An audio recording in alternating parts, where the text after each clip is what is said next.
Saudara, beredarnya 26 nama yang diduga terlibat skandal korupsi MBG dari tingkat eksekutif, yudikatif, dan legislatif, justru Kejaksaan Agung menetapkan satu tersangka baru dari pihak swasta.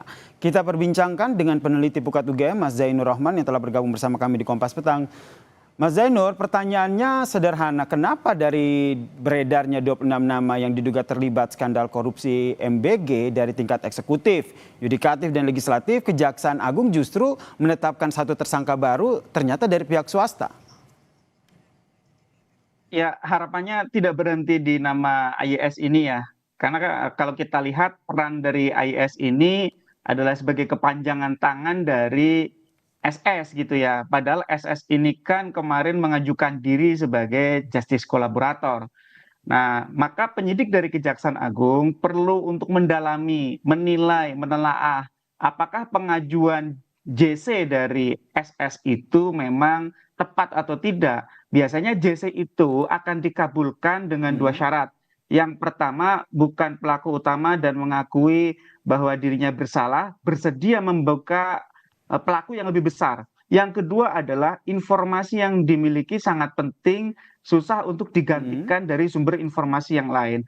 Nah, harusnya memang kita ingin mendengar gitu ya, siapa-siapa saja dari pihak lain, baik di dalam BGN, di dalam pemerintah maupun di swasta yang turut terlibat, yang nama-namanya kemarin kemungkinan akan diserahkan oleh SS melalui mekanisme justice collaborator itu. Kami juga tidak expect ketika ternyata nama yang ditetapkan tersangka sebagai tersangka keempat justru orangnya SS ini sendiri. Sehingga ini sekali lagi kejaksaan harus benar-benar hati-hati di Oke. dalam melangkah agar orang-orang yang seharusnya mau buka mulut jangan ditakut-takuti. Gitu. Karena kalau seandainya JC dari Sony Sonjaya ini ditolak, berarti keterlibatan dari 26 nama-nama ini juga tidak bisa di follow up lagi oleh Kejagung. Bisa dikatakan seperti itu, Mas Zainur? Ya, khawatirnya seperti itu gitu ya. Memang SS bukan berarti harus langsung diterima permohonan JC-nya, tetapi harus ditelaah. Apakah kejaksaan itu menunggu informasi dari SS? Apakah kejaksaan tidak memiliki sumber informasi lain untuk mengungkap 26 nama tersebut?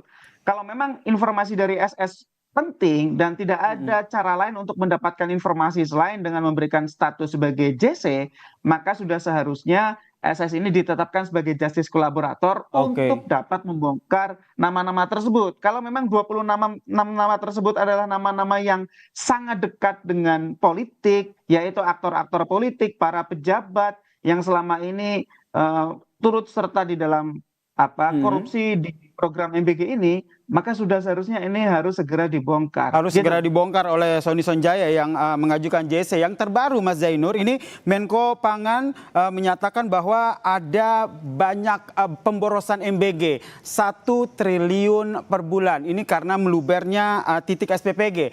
Dari mana menurut Anda akhirnya bagaimana agar pemborosan ini bisa diusut? Ya karena memang dari awal perencanaannya tidak jelas. Titik SPPG itu harus ada di mana saja, itu juga tidak jelas. Kenapa demikian? Karena memang dari awal uji coba program MBG juga banyak berada di daerah perkotaan, sedangkan calon-calon mitra itu juga banyak yang berasal dari daerah perkotaan. Akibatnya apa? Akibatnya terjadi surplus di daerah-daerah tertentu, bahkan sampai tumpang tindih, tetapi terjadi minus calon mitra di daerah-daerah seperti misalnya daerah 3T. Sehingga ini yang kemudian harus diselidiki lebih jauh oleh pihak kejaksaan, apakah surplusnya sampai angka 6 sampai 7 ribu dapur itu disebabkan memang hanya karena perencanaannya yang buruk atau karena memang adanya tawaran ya untuk pembelian titik-titik dapur MBG ini Ini gitu ya. kalau ngomong Jangan-jangan memang soal memang pembelian tidak titik-titik dihitung. dapur MBG itu bisa kita kaitkan dengan peran dari IAS pihak swasta yang baru saja ditetapkan sebagai tersangka ya. Bisa dikaitkan seperti itu berarti ya, Mas Zainur ya? Sangat bisa ya, karena memang IAS ini juga diduga mengatur bagaimana verifikasi terhadap titik-titik tersebut dilakukan secara melawan hukum. Ya, di situ ada verifikasi yang dilakukan hanya karena konflik kepentingan, tidak berbasis data faktual, juga di situ ada portal yang dimainkan ya, portal yang ada di BGN itu tidak dilakukan pengelolaan dengan independen, tetapi dimainkan Oke. sehingga diduga terjadi jual beli titik ya. Sehingga ini memang sangat penting untuk mengungkap pihak-pihak yang berada Oke. di balik ini semua, gitu Pak. Kalau kita lihat ini kan Kejagung sudah berani, pimpinan MBG dicopot, kemudian pihak swasta juga sudah ditetapkan sebagai tersangka. Tapi pertanyaannya, berani nggak nih untuk mengungkap tokoh-tokoh yang diduga terlibat yang lebih besar, baik dari tingkat eksekutif, yudikatif, legislatif yang ikut dalam proyek MBG ini? Ya itu menjadi pertaruhan kepercayaan publik terhadap penyidik ya, termasuk kepada institusi Kejaksaan Agung. Kenapa? Karena perkara ini sangat dekat dengan politik. Sekali lagi, pemilik dapur itu diduga banyak sekali yang berasal dari para politisi, sehingga konflik kepentingannya sangat tinggi. Termasuk juga belum ada proses terhadap pihak-pihak swasta yang menjadi pemborong penyedia barang khususnya di dalam pengadaan yang sama sekali tidak berkaitan Oke, dengan MBG ini, yaitu pembelian motor, kemudian baik. ada pembelian sepatu, tablet dan juga unit-unit televisi. Sehingga ini publik masih menunggu, berani nggak Kejaksaan Agung untuk menyikat Oke, habis berarti semua kita yang semua masih terlibat menunggu di ya Mas Zainur pemerintah ya. dan di swasta. Mas Zainur, saya Ya. dan juga publik menunggu nih, berani nggak nih ya Kejaksaan membongkar kasus korupsi yang terjadi di tata kelola MBG ini. Terima kasih Mas Zainur atas perspektifnya di Kompas Petang. Salam sehat.